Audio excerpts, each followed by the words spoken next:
Hello friends, welcome to Syntax First YouTube channel. So இது வரைக்கும் என்னுடைய டெக்னிக்கல் ஸ்கில்ஸ் சம்மந்தமான டுட்டோரியல்ஸ் வீடியோஸ் எல்லாமே பிளேலிஸ்ட்டில் இருக்கும், பார்த்துருப்பீங்க. தேங்க்ஸ் ஃபார் வாட்சிங். இன்றைக்கி நம்ம பார்க்க போகிற டாபிக் வந்து டேட்டா மைனிங் அப்படின்னா என்ன, வெப் கண்டென்ட் மைனிங் அப்படின்னா என்ன. ஸோ இதில் இந்த வேர்டு இந்த டேர்ம்ஸ் அடிக்கடி நம்ம கூகுளில் சர்ச் பண்ணி அப்படின்னா என்னென்னு தெரிஞ்சுக்கிறக்கூடிய ஒரு முக்கியமான டாபிக். ஸோ ஒரு 10 மினிட்ஸில் இதை பற்றி உங்களுக்கு டீட்டெயில்டு ஐடியா கொடுக்குறேன். ஓகே. ஸோ இதுக்கு முன்னாடி சப்ஸ்கிரைப் பண்ணியிருந்தா தேங்க்யூ ஃபார் தட். சப்ஸ்கிரைப் பண்ணினா ஐ வில் வெயிட், ஒரு 10 செகண்ட்ஸ் வெயிட் பண்ணுறேன். ஸோ நீங்கள் அதுக்குள்ளே சப்ஸ்கிரைப் பண்ணிடுறீங்களா? Thank you very much. கீழே சப்ஸ்கிரைப்னு ஒரு பட்டன் இருக்கும், அதை கிளிக் பண்ணிட்டு சப்ஸ்கிரைப் பண்ணிக்கோங்க. தேங்க்யூ, சப்ஸ்கிரைப் பண்ணியிருப்பீங்கன்னு நம்புகிறேன். Okay, let start with. So இந்த டேட்டா மைனிங்க்கும் வெப் கண்டென்ட் மைனிங்க்கும் எது என்ன டிஃப்ரெண்ட் இருக்கா அப்படின்னா என்ன, எதனால் இதை யூஸ் பண்ணணும் அப்படிங்கிற டீட்டெயிலாக பார்ப்போம். First, what is web content mining and data mining? Mining அப்படின்னா வெப், வேர்ல்டு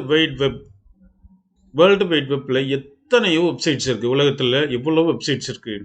அந்த வெப்சைட்ஸில் நமக்கு தேவையான கண்டென்ட்டை தேடி எடுத்து அதிலிருந்து டவுன் ஃபில்டர் பண்ணி நமக்கு தேவையான எக்ஸாக்ட் கண்டென்ட்டை எக்ஸ்ட்ராக்ட் பண்ணுறதுக்கு பேர் தான் மைனிங். கிட்டத்தட்ட கூகுள் சர்ச் மைனிங் தான் பண்ணது. சரியா? மைனிங் இது என்ன, கலெக்ஷன் ஆஃப் வெப்சைட்ஸில் இருந்து நம்ம கொடுக்குற கீவேர்டுக்கு ஏற்ற மாதிரி உள்ள டேட்டாஸை எடுத்துகிட்டு வந்து அதில் ரிலவெண்ட் கண்டென்ட்டை நமக்கு ஷோ பண்ணுறது தான் மைனிங். இந்த கலெக்ஷன் ஆஃப் டேட்டா, அது இமேஜஸாக இருக்கலாம், டெக்ஸ்டாக இருக்கலாம், இல்லை ஒரு கிராஃபிக்கல் டயக்ராம்ஸாக இருக்கலாம், எது வேணாலும் இருக்கலாம். ஓகே, சரி.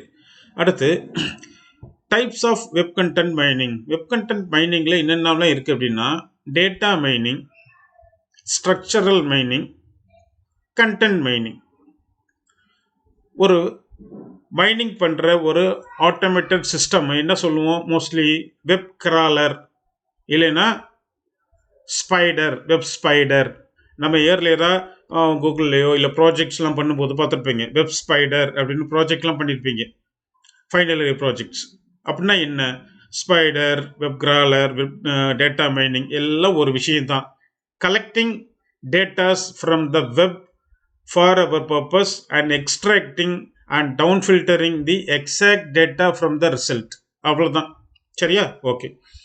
இதில் ஒரு சர்ச் இன்ஜினோ, ஒரு வெப் கிராலரோ, இல்லை ஒரு வெப் ரோபோட்டோ, இல்லை ஒரு வெப் ஸ்பைடரோ என்ன பண்ணும் அப்படின்னா ஒரு கீவேர்டை எடுத்துட்டு வேர்ல்டு வைடு வெப்புக்குள்ள, வேர்ல்டு வைடு வெப்புங்கிறதுனா ஒரு வலை, பல வெப்சைட்ஸ் இருக்கும், அது உள்ள ஒன்றுன்னா போய் எப்படி கண்டென்ட் எடுக்குது. நம்ம வெப்சைட்டில் மெட்டா அப்படிங்கிறதுல கீவேர்ட்ஸ் அப்படின்னு வைப்போம். சரியா? எந்த வெப்சைட் எடுத்துக்கிட்டிங்கனாலும் மெட்டா கீவேர்ட்ஸ் அப்படின்னு ஒரு டேக் வச்சுருப்பாங்க. அந்த கீவேர்ட்ஸில் என்னென்னலாம் கொடுக்குறாங்களோ அதை யூசர்ஸ் கூகுளில் சர்ச் பண்ணுறது, அந்த மெட்டா கீவேர்ட்ஸில் மேட்ச் ஆச்சுன்னா அந்த பேஜ் கண்டென்ட்டை நம்ம கிராலர் எடுத்துகிட்டு வந்து நமக்கு காமிக்கும். புரியுதா? இதுதான் கான்செப்ட். ஃபார் எக்ஸாம்பிள், ஏதாவது ஒரு வெப்சைட்டுக்கு போகிறேன்.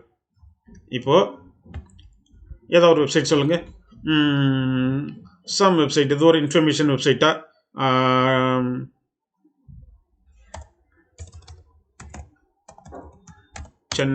சென்னை சம்மந்தமான ஏதோ ஒரு பேஜ் போவோம். சென்னை டிஸ்ட்ரிக்ட்டு chennai.nic.in இருக்குது. இது ஒரு கவர்மெண்ட் வெப்சைட்டு. இப்போ இதை பாருங்கள், ரைட் கிளிக் பண்ணி வியூ பேஜ் சோர்ஸ் போடுறேன். இதில் கீவேர்டு அப்படின்னு சர்ச் பண்ணுங்க. இவங்க கீவேர்டை யூஸ் பண்ணலை. சரியா? இவங்க கீவேர்டை யூஸ் பண்ணலைன்னா இவங்களுடைய வெப் கிராலர் இவங்க வெப்சைட்டில் உள்ள கண்டென்ட் மேட்ச் பண்ணி எடுத்துகிட்டு வராது. புரியுதா? அதை செக்யூர் பண்ணுறதுக்கு தான் இவங்க கீவேர்டே கொடுக்கல. சரி, எல்லாருமே அதை ஃபாலோ பண்ணலாமே, ஏன் கீவேர்டு கொடுக்கணும் அப்படின்னு நம்ம யோசிக்கலாம். இவங்க கவர்மெண்ட் வெப்சைட், இவங்களுடைய கஸ்டமர்ஸ் இவங்களுக்கு தேடி வந்து பார்ப்பாங்க, ஆடியன்ஸ், இவங்களுடைய ஆடியன்ஸ். பட் நான் ஒரு பிஸ்னஸ் பண்ணுறேன், என்னுடைய வெப்சைட்டை நான் பிரபலப்படுத்தணும்னா என்ன பண்ணணும், இந்த மாதிரி கூகுளில் பீப்புள்ஸ் எப்படிலாம் சர்ச் பண்ணுறாங்கிறத டேர்மை கண்டுபிடிச்சி கீவேர்டாக மாற்றி இதில் வச்சா மட்டும்தான் எனக்கு என்ன கிடைக்கும், நிறைய ஆடியன்ஸ் உள்ளே வருவாங்க, நான் ஃபெமிலியர் ஆக முடியும். ஸோ நான் கீவேர்ட்ஸ் யூஸ் பண்ணித்தான் ஆகணும். இப்போ ஃப்ளிப்கார்ட் போட்டு பார்க்கலாம்.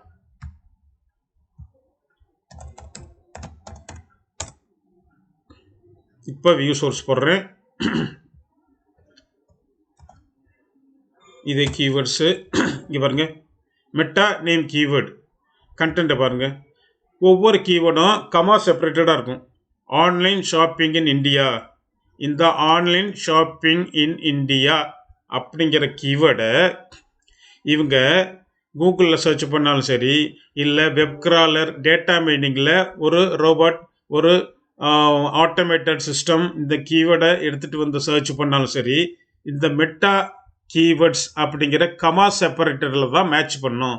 இது மேட்ச் ஆச்சுன்னா இந்த வெப்பேஜில் உள்ள கண்டென்ட்டை அப்படியே HTML காப்பி பண்ணி கொண்டு வரும். கொண்டு வந்துட்டு அதில் பியூட்டி ஃபுட் டாய்ஸ் அப்படிங்கிற கேட்டகரியில் இருக்குது.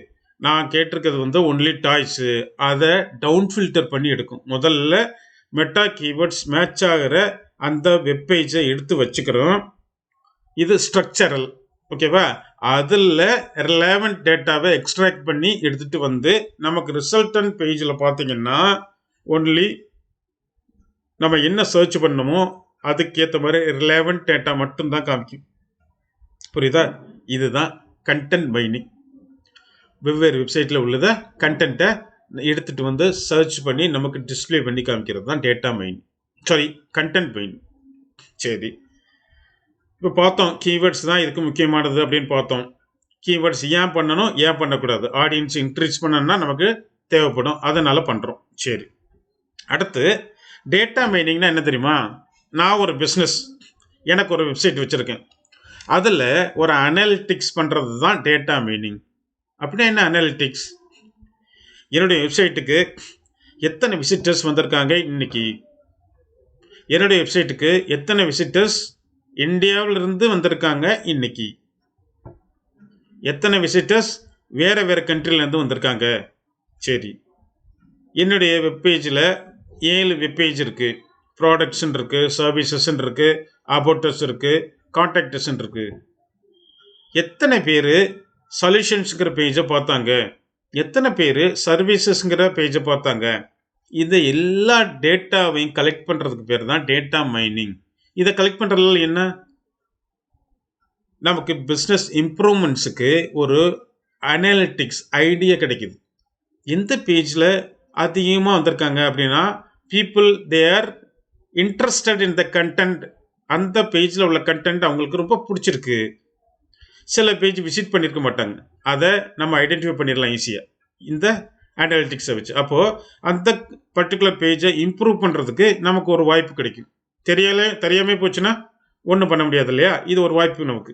சரி, அடுத்து ஒரே பேஜை நிறைய கண்ட்ரிஸ் பார்க்குறாங்கன்னா அது சம்பந்தமான இன்னும் நிறைய கண்டென்ட்டை போட்டால் நம்மளோட வெப்சைட் இன்னும் க்ரோத் ஆகும் அப்படிங்கிற ஒரு அனாலிட்டிக்ஸ் கிடைக்கும். சரி, நிறைய பேர் ஸ்ரீலங்காவிலேருந்து, மலேசியா, சிங்கப்பூர்லேருந்து பார்க்குறாங்க அப்படின்னா நம்ம வே ஆஃப் எஸ்இஓவை எல்லா கண்ட்ரிக்கும் ஏற்ற மாதிரி அதை ஒரு சின்ன அட்ஜஸ்ட்மெண்ட் பண்ணலாம். லாங்குவேஜ் ட்ரான்ஸ்லேஷன் போட்டு அவங்க லாங்குவேஜில் வியூ பண்ணுற மாதிரி. இதெல்லாம் நம்ம பிஸ்னஸை இம்ப்ரூவ் பண்ணுறதுக்கு ஒரு அனாலிட்டிக்ஸ் இதுலேருந்து கிடைக்குது, டேட்டா மைனிங் அப்படிங்கிற ஒரு அப்ரோச்லேருந்து கிடைக்குது. இதுதான் டேட்டா மைனிங். வெப் கண்டென்ட் மைனிங்னா collecting relevant data across World Wide Web and displaying the relevant data after down filtering from the retrieved data in the web. அவ்வளோதான். சரியா? கிட்டத்தட்ட வெப் கண்டென்ட் மைனிங் அப்படிங்கிறத சர்ச் இன்ஜின் என்ன பண்ணுது, Google search எப்படி result வருது அதுதான் அது. அது எப்படி மேட்ச் ஆகுது அப்படிங்கிறது எப்படி மைண்டில் வச்சுக்கிறணும், கீவேர்ட்ஸ் மெட்டா டேக்கில் உள்ள கீவேர்ட்ஸை தான் சர்ச் பண்ணும். சரியா? இப்போ நான் வியூ சோர்ஸ் பார்த்தேன்ல, அதில் பாருங்கள் அவங்களுக்கு என்னென்னலாம் போட்டு வச்சுருக்காங்க பாருங்கள். இப்போ போகிறேன், online shopping store, online shopping site, ஸ்டோர்னு வச்சுருக்காங்க, சைட்னு வச்சுருக்காங்க. சில பேர் ஆன்லைன் ஷாப்பிங் ஸ்டோர்னு சர்ச் பண்ணுவாங்க, அவங்களும் இங்கே கொண்டு வந்து விடும். ஆன்லைன் ஷாப்பிங் சைட்டுனாலும் இங்கே கொண்டு வந்து விடணும். இந்த மாதிரி எவ்வளவு கீவேர்ட்ஸ் வச்சுருக்காங்க பாருங்கள். சிம்பிளாக shopping, Flipkart, shop online. So எப்படி சர்ச் பண்ணாலும் இங்கே மேட்ச் ஆகும். கூகுள் சர்ச்லையும் இந்த ரிசல்ட்டை அவங்களுக்கு காமிக்கும். கூகுளும் என்ன பண்ணும், மெட்டா டேக்கில் தான் மேட்ச் பண்ணும். புரியுதா? சரி, இதுதாங்க web content மைனிங்கு, data mining, business analytics வர பிஸ்னஸ் தான் டேட்டா மைனிங். சரி, அடுத்து என்னென்ன டேட்டாவெலாம் நம்ம மைன் பண்ணலாம் அப்படின்னா, சிம்பிள். ஒரு இமேஜு, ஒரு கண்டென்ட்டு, ஒரு டாக்குமெண்ட்டு, சரியா? இதெல்லாம் நம்ம மைனிங்கில் கிடைக்கக்கூடிய அவுட்புட் ரிசல்ட் டேட்டாஸ். அடுத்து இப்போ நான் சொன்னேன் இல்லையா, web content, web structure, web usage. Web usage is nothing but data mining. எப்படிலாம் நம்ம வெப்சைட்டை யூஸ் பண்ணியிருக்காங்கிற அனாலிட்டிக் பண்ணுறது தான் வெப் யூசேஜ். வெப் கண்டென்ட் அப்படின்னா கண்டென்ட் மைனிங். வேர்ல்டு வைட் வெப்பில் நமக்கு தேவையான கீவேர்டை கொடுத்து தேவையான டேட்டாவை ரீட்ரைவ் பண்ணுறதுக்கு பேர் content mining, web content. Structure அப்படின்னா என்ன பண்ணுன்னா, எப்படி மெட்டாடேக்கில் போய் மேட்ச் பண்ணி கண்டென்ட் எடுக்குதோ அது மாதிரி ஏஹெச் ரெஃபரன்ஸ், ஹைப்பர் லிங்க் எங்கெல்லாம் இருக்கோ அதை என்ன பண்ணும் வெப் கிராலர், அந்த ஹைப்பர் லிங்கை வச்சு அதை கிளிக் பண்ண ஒரு பேஜ் போகும் இல்லையா, அதை இந்த ரோபோட்டை பண்ணும், வெப் கிராலரே பண்ணும். அதுவே அந்த பேஜுக்குள்ளே போய் அதை உள்ள எதுவும் கண்டென்ட் இருக்கான்னு பார்க்கும். இது ஸ்ட்ரக்சர்டு. ஹையர்கே போகும். இப்போ சர்வீசஸில் போவோம், சர்வீசஸில் வெப் டெவலப்மெண்ட் சர்வீஸ் அது உள்ளே போவோம், அது உள்ள ஒரு லிங்க் இருக்கும். ஆண்ட்ராய்டு டெவலப்மெண்ட் அது உள்ளே போவோம், அதில் உள்ள கண்டென்ட் எடுத்துகிட்டு வந்து ப்ரீஃபாக கொடுக்கும். சர்வீசஸில் வெப் டெவலப்மெண்ட்டில் ஆண்ட்ராய்டு டெவலப்மெண்ட்டுக்கு உள்ள இந்த கண்டென்ட் இருந்துச்சு அப்படின்னு. புரியுதா? இது ஸ்ட்ரக்சர்டு அப்படின்னு பேர். வெப் ஸ்ட்ரக்சர்டு கிராலிங் அப்படின்னா ஒன்லி ஹைப்பர் லிங்க்ஸ், அதை பிடிச்சி அடுத்த ஹைப்பர் லிங்க், அதை பிடிச்ச அடுத்த ஹைப்பர் லிங்க், அதுக்கு மேலே ஹைப்பர் லிங்க் இல்லைன்னா அதில் உள்ள டேட்டாஸை க்ரால் பண்ணிட்டு வரும். சரியா? இதுதான். சரி, இந்த வெப் கண்டென்ட்டு இதெல்லாம் ஓகே. இதில் என்ன அட்வான்டேஜஸ், என்ன சேலஞ்சஸ் அப்படின்னு பார்த்தீங்கன்னா, சேலஞ்சஸ்ன்னு பார்த்தீங்கன்னா எல்லா வெப்சைட்லையும் க்ரால் பண்ண முடியாது. சில வெப்சைட் ஃபுல்லி என்கிரிப்டடாக இருக்கும். சரியா? அவங்க டேட்டாவை யாருமே எடுக்க முடியாதபடி என்கிரிப்ட் பண்ணியிருப்பாங்க, இல்லை ஃபென்ஸ் பண்ணியிருப்பாங்க. செக்யூர் லேயர்ஸு, நிறைய செக்யூரிட்டி இருக்கும். முக்கியமான இம்பார்ட்டன்ட் இல்லை நம்ம governmental sites, department of defence, இந்த மாதிரி டேட்டாஸ்லாம் ரொம்ப செக்யூராக இருக்கும். அது எந்த கிராலரும் உள்ளே போய் எடுக்க முடியாது. இன்னொன்று, மெட்டா டேக்கில் கீவேர்ட்ஸ் இருந்தால் மட்டும்தான் இதை போய் ஃபெச் பண்ணி எடுத்துகிட்டு வர முடியும். கண்டென்ட்டை ரீட் பண்ணி எடுக்க முடியாது. ஏன்? ஒவ்வொரு வெப்சைட்லையும் போய் கண்டென்ட்டை ரீட் பண்ணி இது மேட்ச் ஆச்சுன்னு பார்த்தோன்னா வேலைக்கு ஆகுமா? ஆகாது. கீவேர்ட்ஸை தான் மேட்ச் பண்ணி ரிலவெண்ட் கண்டென்ட்னு மேட்ச் பண்ணி எடுத்துகிட்டு வரும். ஸோ சில பேர் என்ன பண்ணுவாங்கன்னா, என்னுடைய வெப்சைட்டை ரீச் ஆகணுங்கிறக்காண்டி ஃப்ளிப்கார்ட் அப்படின்னு சும்மா என் வெப்சைட்டில் கீவேர்ட்ஸ் போடுவேன். அப்போ தான் என் சைட்டு லிஸ்ட் ஆகும் சீக்கிரம் அப்படின்னு. அப்போ இந்த கிராலருக்கு என்ன சேலஞ்சு? ஃப்ளிப்கார்ட்னு போட்டால் சம்மந்தம் இல்லாமல் வேறு ஒரு வெப்சைட்டை காமிக்கும். ஏன்? கீவேர்ட்ஸில் நான் ஃப்ளிப்கார்ட்னு யூஸ் பண்ணியிருப்பேன் அந்த மெட்டா டேக்கில், அதனால மேட்ச் ஆகி எடுத்துகிட்டு வருது. ஸோ இது என்ன சேலஞ்ச்? இரலவெண்ட் டேட்டாவெல்லாம் சில டைம் வர்றதுக்கு வாய்ப்புகள் இருக்குது. சரி, அட்வான்டேஜ் என்ன?